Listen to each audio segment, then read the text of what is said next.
Hi everybody, it's John here with the Planet Kambo team. Welcome to the Frogcast. Get my words right. Welcome to the Frogcast. On today's Frogcast, we are going to talk about censorship, which is something that's very topical at the moment with what's been going on. So we're going to have a little chat about it and hopefully give some insights that you might find interesting. So I'm going to hand over to Ali, who has some good points to make. Yes, we've seen this is a very relevant and an interesting topic to discuss, because we've seen actually how a bit unexpectedly and all of a sudden a lot of different platforms have actually restricted a lot of access to a certain type of video all of a sudden, and it's not something completely out of the blue, but it has escalated recently. So this is interesting to analyze as just a phenomena. I think what does it mean, and is it effective in the end in whatever the purpose for it it stems from. And my opinion is that it isn't. It's like trying to hold a river of truth in general, or of differing opinions with a hand. You can't really do much about that, and also because truth is gonna find a way to come out sooner or later, one way or the other. And in a time of such incredible digital resources and the power of the internet as a way to just express any type of opinion, whatever that is, which is one of the fundamental principle of fundamental human right of free speech. There's always going to be another platform or another location where you can still get the message out and heard.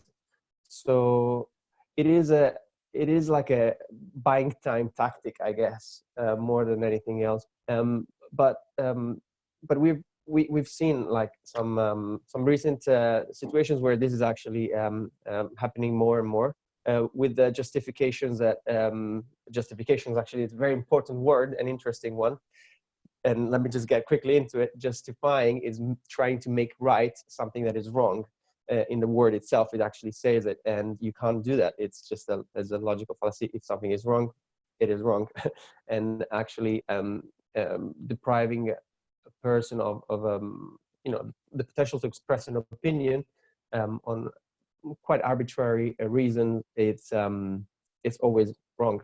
And so yeah, I actually think this is an interesting moment of time, because this is a very out there for everyone to see phenomena, and even on a daily basis this is actually happening, and it's important to reflect on why this is happening, and ask ourselves why.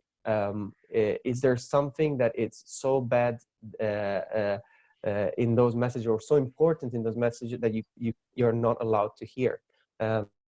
It's very close to book burning, in my opinion, in a modern digital version, and it needs to be it needs to be observed and discerned that way, on moral reasons, before legal reasons. That's a completely different thing, because law changes with time, but morals don't. And I think that's a good place to start the conversation, if you agree.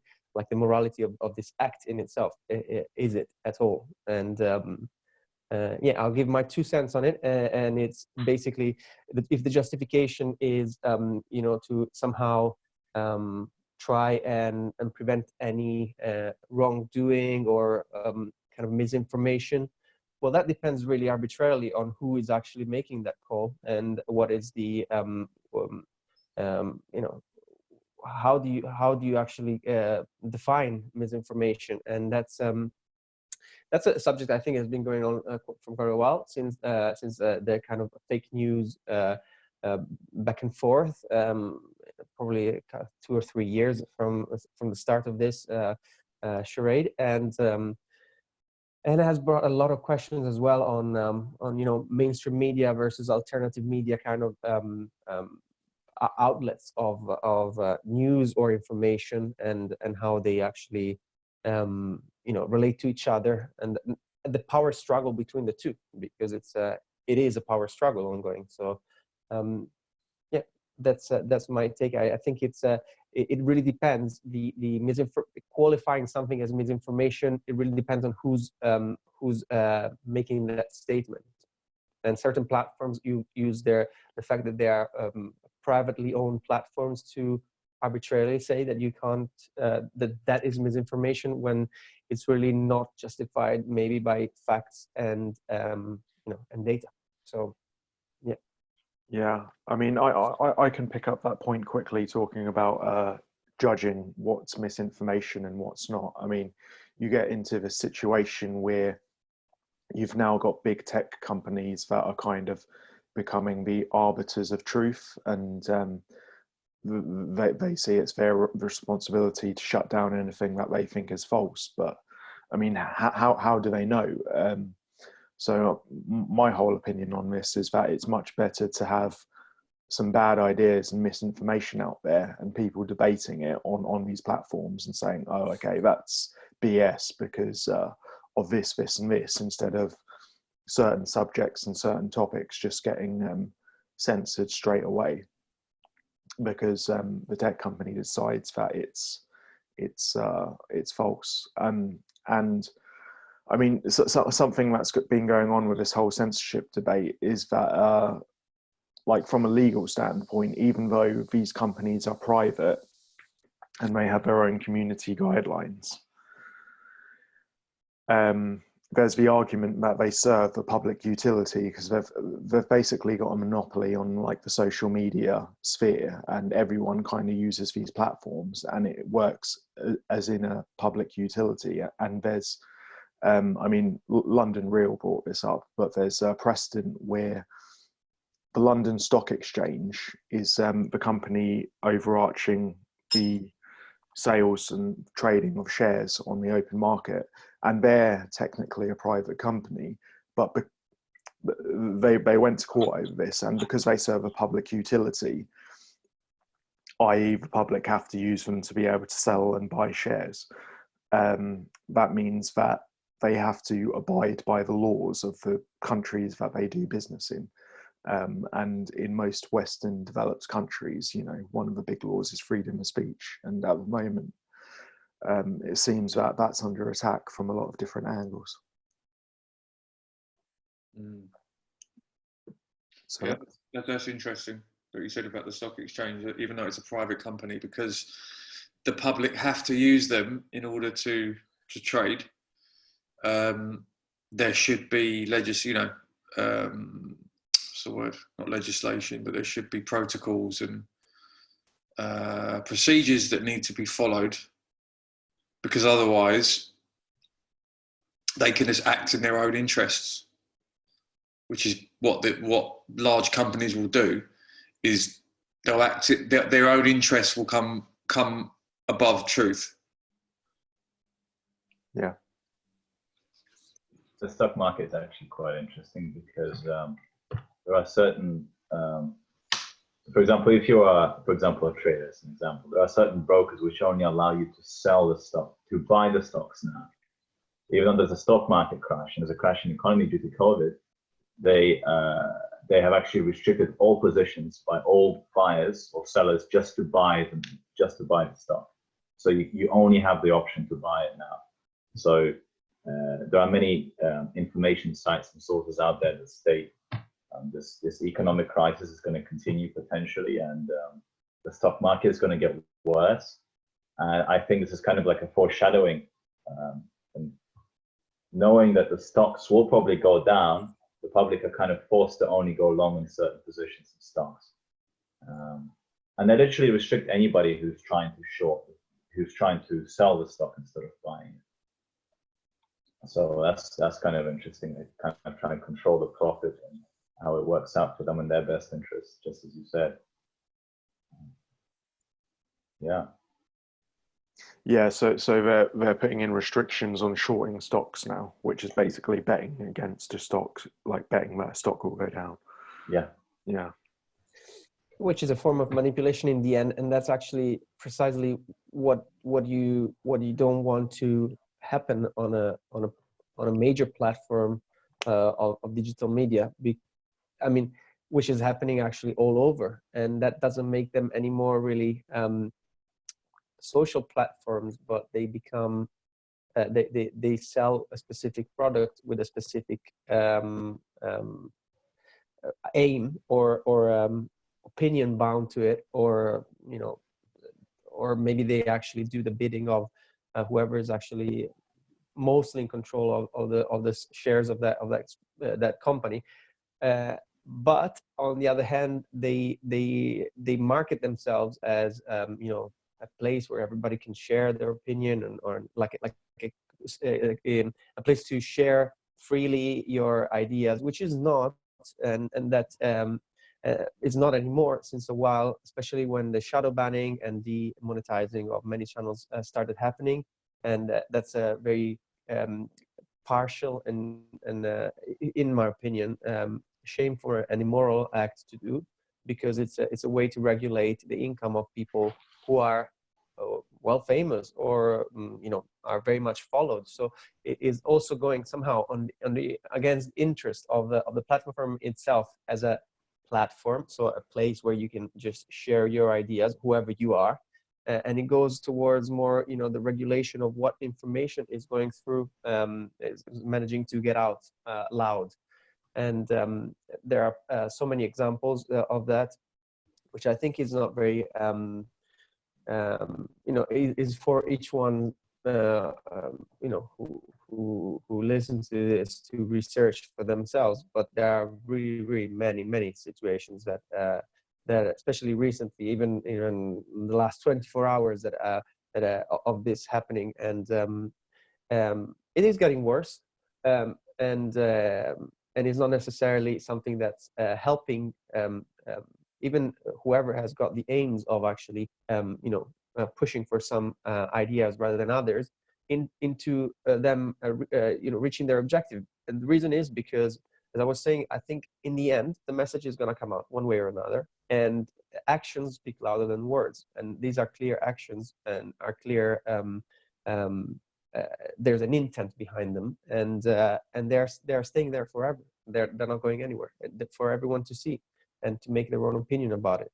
And I am positive about this. Is not necessarily all a negative, and I think that people are going to smarten up and look for other ways to reach their the truth, the information that they're looking for.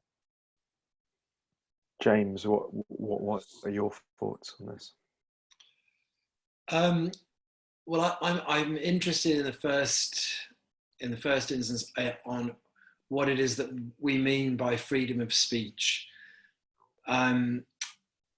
because we use it commonly, and I wonder if freedom of speech isn't the right to say whatever you want to say whenever you want it, but whether freedom of speech, because that means that I can stand on a corner and I can hurl abuse at people should I wish. Or is freedom of speech the space to be able to debate or discuss conflicting ideas and ideologies? And I think one of those is more beneficial if we think about the greater good of the community or public health. Because I was thinking, as Ali was talking, I was thinking about, I was thinking about some of the two things in this country that have been subject to censorship. One is smoking. So the advertising on smoking, television ads or billboard ads, that kind of stuff. And then another one was advertising towards children. There was a point at which, I can't remember exactly when it was, but in my adult life, when certain advertising towards children was banned, and I wonder is what does is that censorship? Should we allow that, or are we concerned about the collective public health rather than the rights of a specific individual or organization to say whatever they want? I have one reply fresh, and it's there are just a few situations that I think could be considered as not really people expressing their opinion, but people potentially causing harm. And it could be also, we could see how that reflects with the current situation of the that we're facing at the moment. And it is, for example, if somebody shouts fire inside a cinema, you're going to cause a stampede and cause a lot of trouble there potentially. Even if you're doing it just because not justifiably, because in case there's no fire, there's an example of course that's an exception, and there's a direct harm brought by your action. So it's arguable at this point if this applies to the current ongoing situation that we have worldwide, because data at hand, many things don't make sense, and now it has become quite revolutionary to just challenge the status quo, and that's not the correct way to go about assessing whether you have the freedom to express that opinion or not, especially when you're talking with data at hand. And I think this point that you're making is very interesting, because it is one of the justification for which many of these censorship acts are happening, is that your harm to others. And with this same justification, though, we're seeing so many other deprivation of liberties happening at the same time, including like being secluded in the home. And the fact that you can't even argue against that, though, I think it's very wrong, and that's beyond. So for me, the way to discriminate between that is morality and ethics, and how we actually, each individual has their own mind to and heart to verify whether an action is morally or is moral or not, and rather than somebody else telling you to whether that's the case or not. That's where I actually trace the line, because otherwise the arbiter for this is going to be always somebody above you, and you're going to take for granted their opinion about it. If you just rely on that, you're probably going to incur many mistakes, many wrong actions. I think one of the main dividing lines between freedom of speech and what's not regarded as freedom of speech is whether it's kind of inciting violence or causing harm. And again, like with these arguments, they do get quite subjective the deeper you get into them. But in America, I mean, you have the right to say what you want, as long as it's not kind of inciting people to cause damage or harm. I mean, what I will say is a lot of these big tech companies are located in San Francisco, California, and that's kind of traditionally quite a liberal, left-wing kind of area. And I mean, there have been cases where there's been a lot of political bias with a lot of the shadow bannings. So a lot of it came up during the 2016 election campaign, when they were saying that a lot of conservative people on Facebook and other platforms were getting shadow banned, even though they're in the US and they're supposed to have the First Amendment right to freedom of speech and that kind of thing. So I mean, there is an issue of like people having biases to begin with in a lot of these companies, and then the question is, I mean, who kind of regulates these people basically? Because if they're kind of making subjective decisions on what they think is and isn't acceptable, then it needs to be representative of the countries that they do business in at large, right?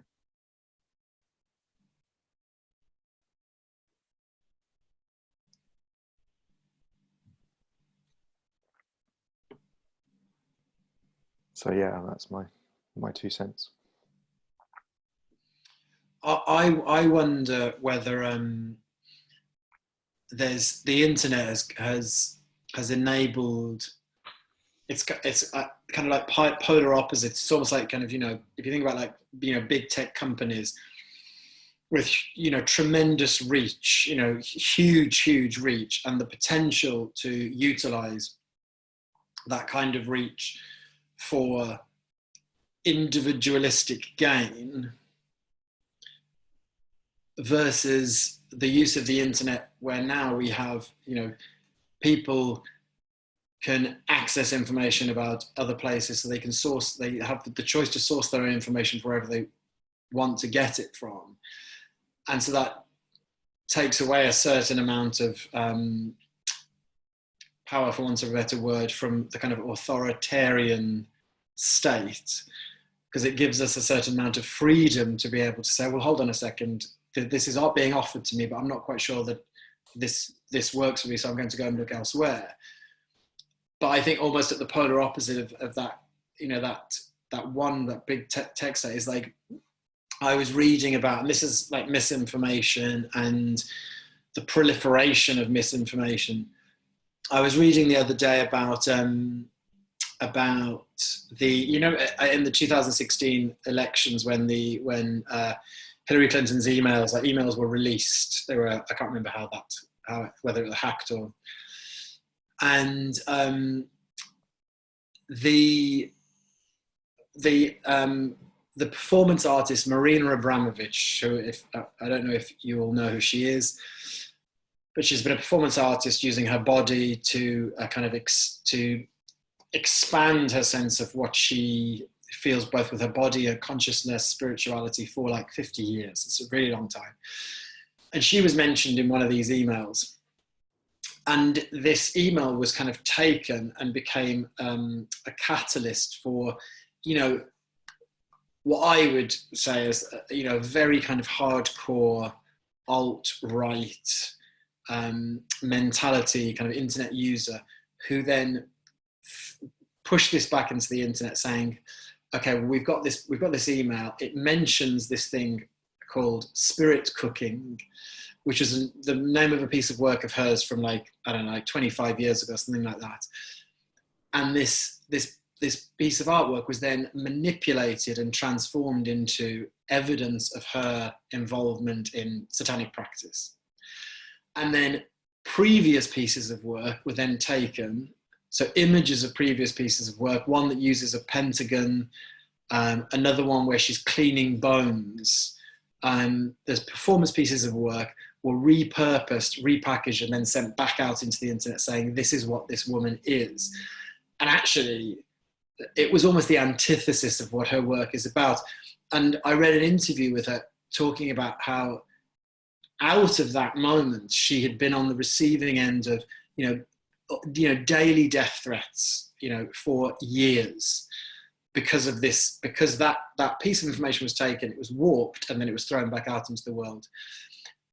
And I wonder then, okay, so how is it that how is that regulated? How is that managed? How is that, what do we do with that? Because there's a tremendous amount of misinformation in that, and there's a cost to a person on the other end as well.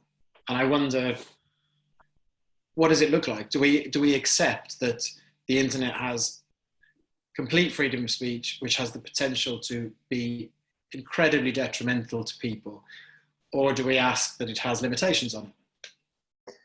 Yeah, I mean, I've had this conversation, and I mean, basically, I think you're always going to get people who kind of go their own way with things and develop like their own theories, and but there is going to be misinformation and people getting the wrong idea and stuff like that. But I think it's much better to have that, and then at some point, someone challenges that, and you kind of have a debate about it in an open platform.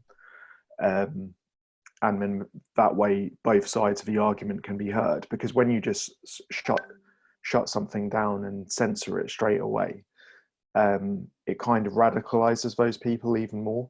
they kind of get more momentum behind it, and you know, it kind of justifies them in a way. But by censoring them, you're kind of giving them, it's almost like validating their views. I mean, that's my kind of take on it. Yeah, I don't know I don't know what the answer to this particular question is. But in that instance, it didn't, no matter what was said about those pieces of artwork, no matter what was offered forward both by, you know, that artist or her agency, it didn't stop the kind of the flames being fanned, because she is one person, and these were, you know, it proliferated so rapidly that it was, you know, thousands and thousands and thousands of people, you know, responding on the internet. And I suppose that I'm most interested in what it looks like to be on the receiving end of damage. Mm-hmm. You know, we had, you know, a TV presenter, you know, kill themselves at the beginning of this year because of the level of internet, you know, public traffic coming at her, you know, as part of it getting to that point. And I think, what does it look like where the internet functions well, successfully, but there isn't that level of collateral damage on individuals? I have a bit of an opinion regarding Marina Abramović. She is not the artist that you're pointing out. Clearly, in her work of art, if you want to call it art, I find it quite disgusting. It's she has a lot of traces of many Satanist symbology, and it's undeniable. From the use of blood, real blood, whether one wants to believe that it's fake, I don't know, it's up to them, I guess, to the symbology of the actual tracing, effectively pentagrams, heads of like goats, stuff like that, and the cannibalism represented in many of her spirit cooking dinners, which are actually dinners, they're events, they're not just a work of art. Yeah. So Marina Abramović in particular is really not a good example, to be completely fair, for some of the attention that she's gathering, because a lot of the symbology that she uses is clearly pointing to one direction, and you can see traces of that as well on her philosophy, which ultimately, if you know anything about Satanism, you can see how that they're resembling, and she makes no real hiding about it. And to make another point, I don't really think she was hit at all by this, actually. If anything, she gathered even more momentum to the point that she's actually she got even Lady Gaga on board, and many other prime celebrities, which could open a nest of other questions about these people as well, and how much in contact they are with the deeper spiritual source. I have my own very, very chiseled opinion about her work, and I guess no amount of counter evidence is gonna probably convince me otherwise. And I guess each one has the right to build their own opinion on as many points of view as they can reach, even those that go against what the one main core idea is. That's precisely the point of freedom of speech. The fact that we can have maybe a different point of view of this thing, and me being able to tell you, well, look again, because maybe there are this and this and that facts that you should observe between yourselves and nobody else, and make your idea, revise your idea maybe based on these data or these facts or these images or these things. It could help, fetching the truth where there is, because if you silence those, not only you radicalize people who actually are trying to get the message through, whether that's right or not, they're trying to make a point so that it can be confronted, but also you deserve yourself, because it happened many ways. In many moments of my life, I had a perfectly clear idea about something, and when some new information came along, I had to admit to myself that I was wrong. And if I didn't have that new information coming in, I would have never probably hit the truth in a face, or actually be hit by the truth in my face, unless I actually finally find in life, in experience in life, something that would make me face that.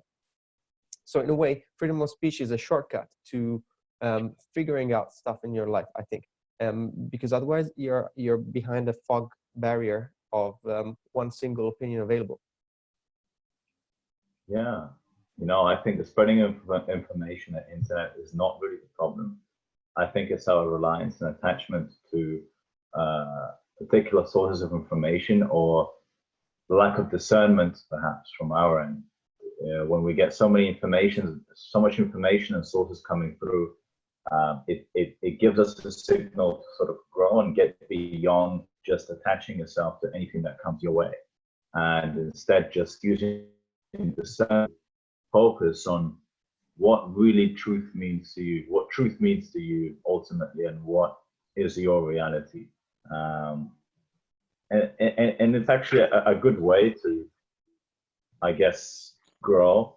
I mean, in the past, you'd have very few sources of truth, so we never had to engage ourselves into thinking whether something is right or wrong. Everything that you were fed was just this way or the other, and you would just blindly believe it. But now, for the first time in this last decade, we've had so many different sources of information coming in so many different ways that it encourages some form of growth, perhaps. And maybe that's a good thing.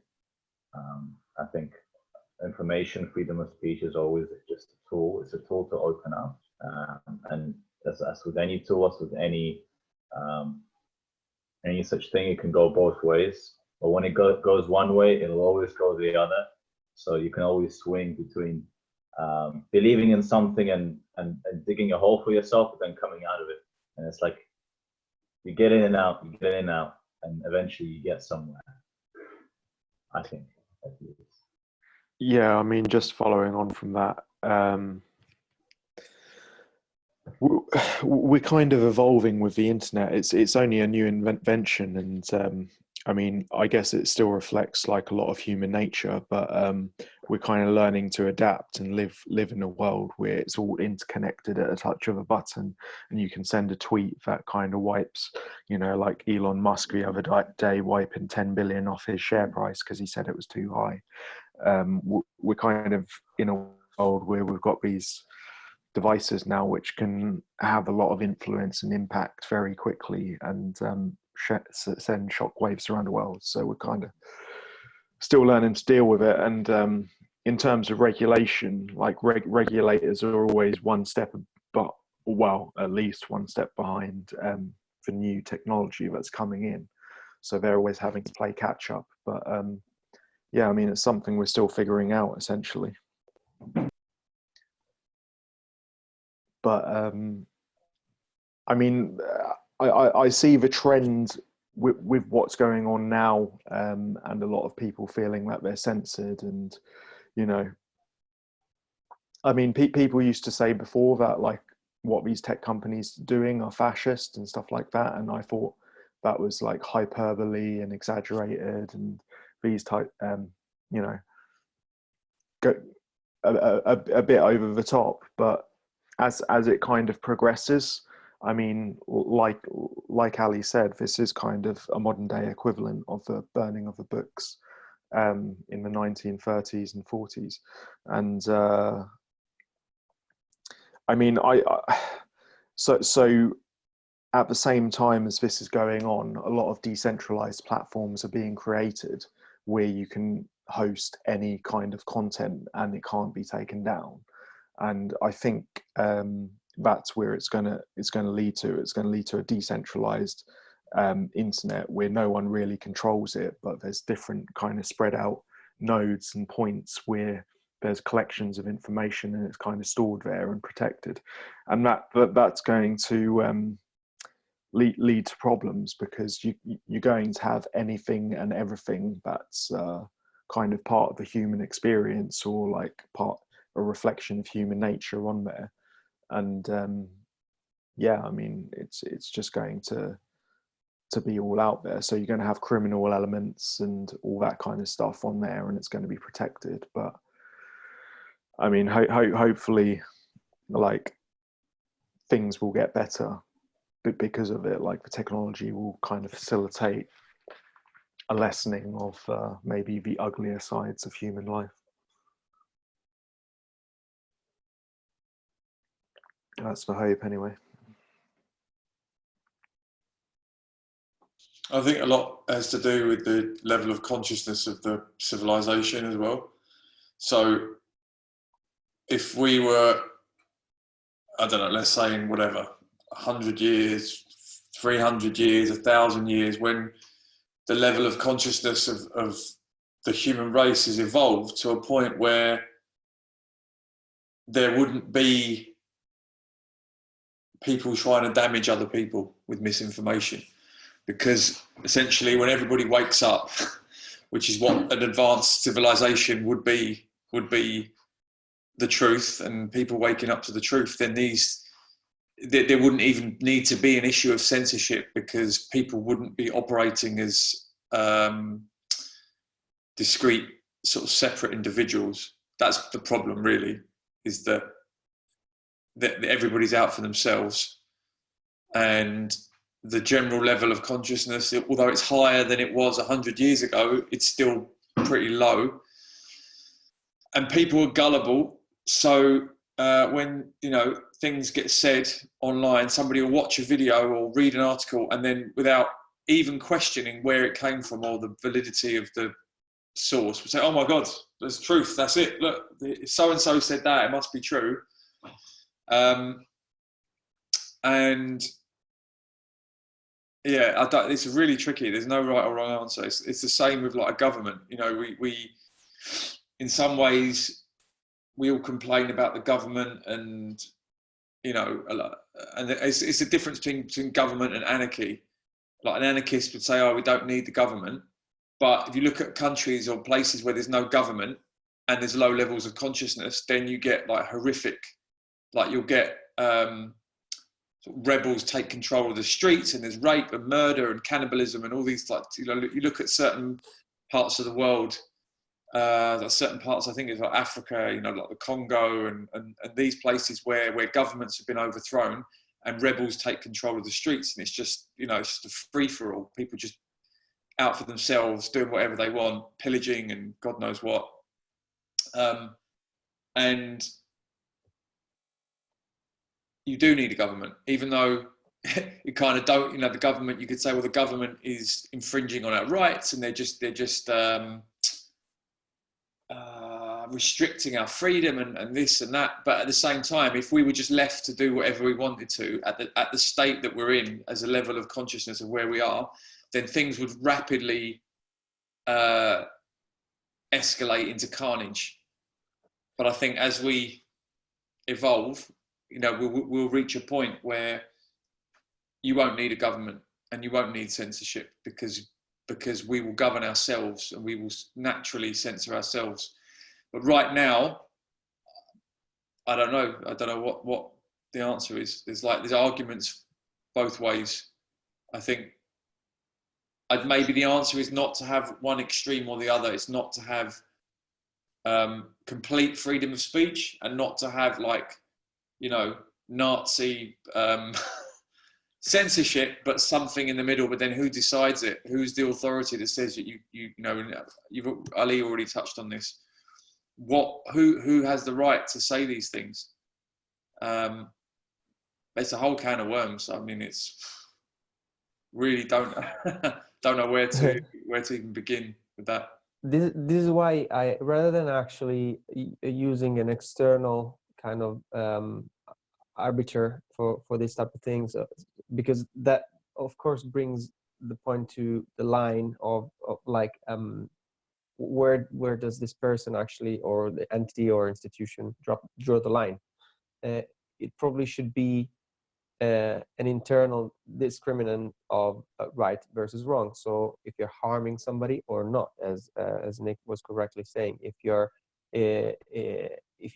actually committing any kind of aggression to somebody or not, and that though can be difficult to distinguish. For example, in the good example of James, whether what happened was harm or not, because sometimes truth can be really can hit you really hard. It could be like scorching. Like many times when people told me things that maybe I didn't want to hear, I felt like it was hurting, and but you know what? That's just what truth does, and that happened in many different experiences I have in my life.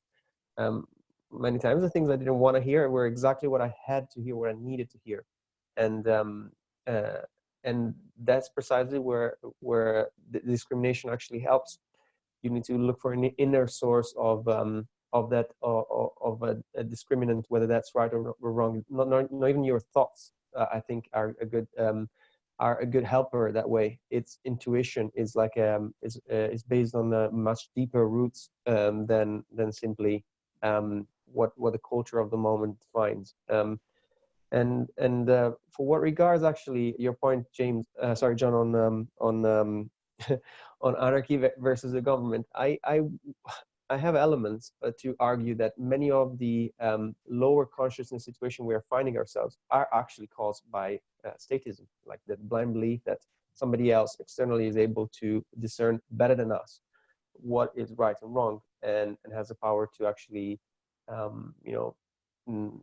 punish you whether you get it wrong or not, rather than that power be in the hands of the individual, and with all the karma annexed to it. So it's a responsibility that has been actually detached from the individual, and that's probably one of the main causes that we are where we are now, rather than being like the sustaining. So until the people are unconscious, it's very comfortable and useful to have a government. That's probably how I see it, and it's a bit the other way around. So if people it is a bit of catch-22, because where do you start? Like from where we are now to where we have to go, and probably you start from like working on your individual consciousness and being aware. That's probably the solution.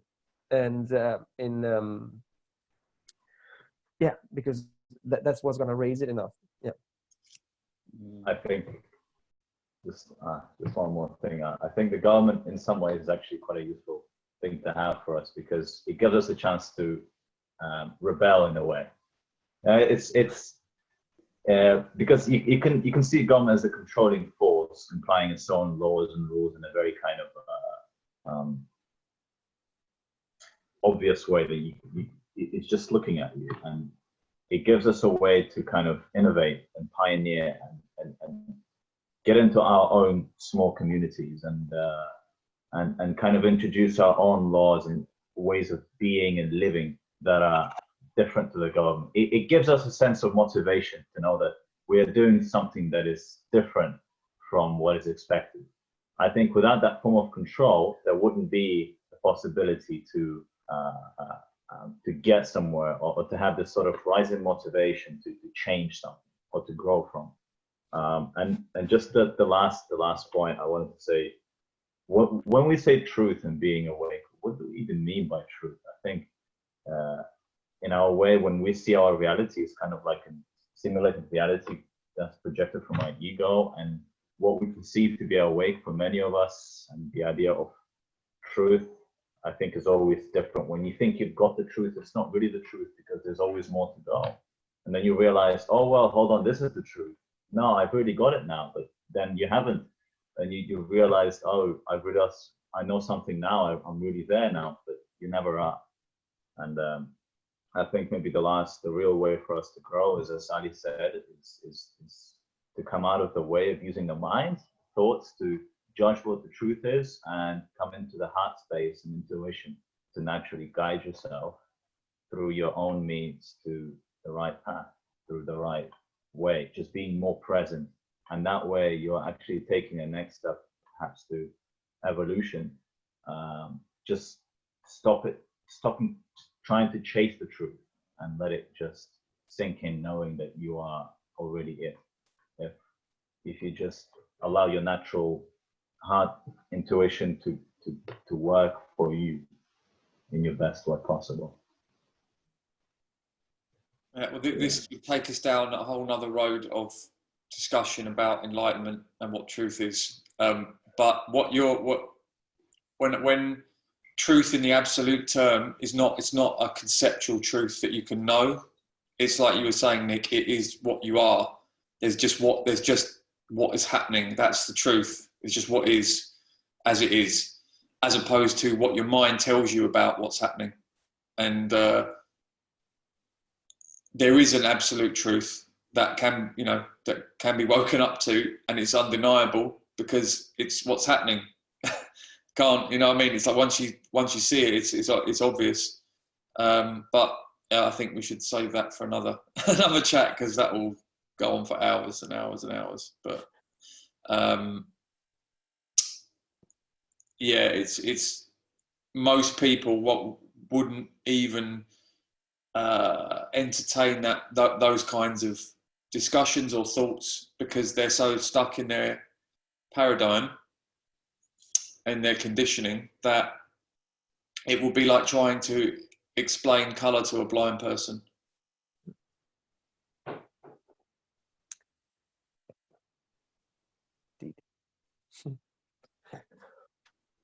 Do Kambo wake up and let's start that path together, guys. Yeah.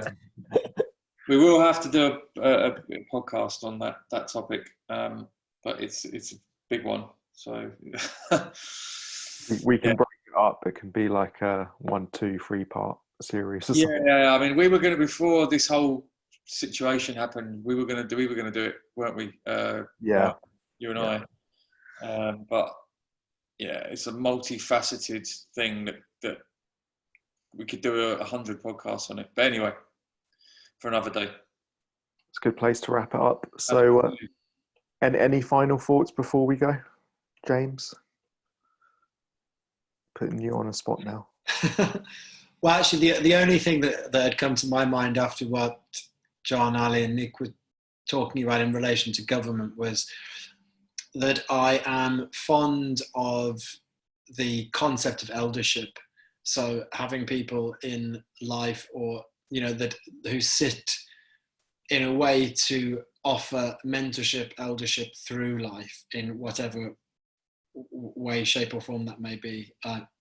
Spiritually, most certainly. And if I think about government, if we had a government that was actually structured as elders, people that were there specifically for our holistic, growth and development and well-being, we'd be in a very different place, rather than a government that's often made up of, incredibly privileged, predominantly white men who, are not reflective or in connection with the body of people that they represent. So eldership. Yeah, I think that's a really good point, James. Like the way that the indigenous do it.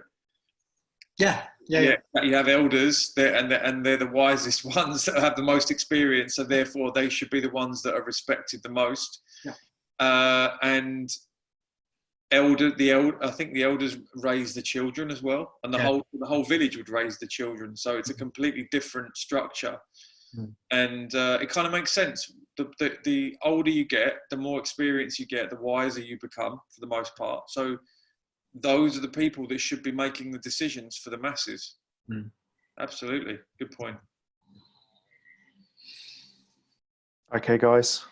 Yep. Thank you for that. That was interesting conversation. I think everyone made some good points. So yeah, great. We'll leave it there. Thank you, guys. Cheers, guys. Thank you. Yeah. Take care all. Okay, guys.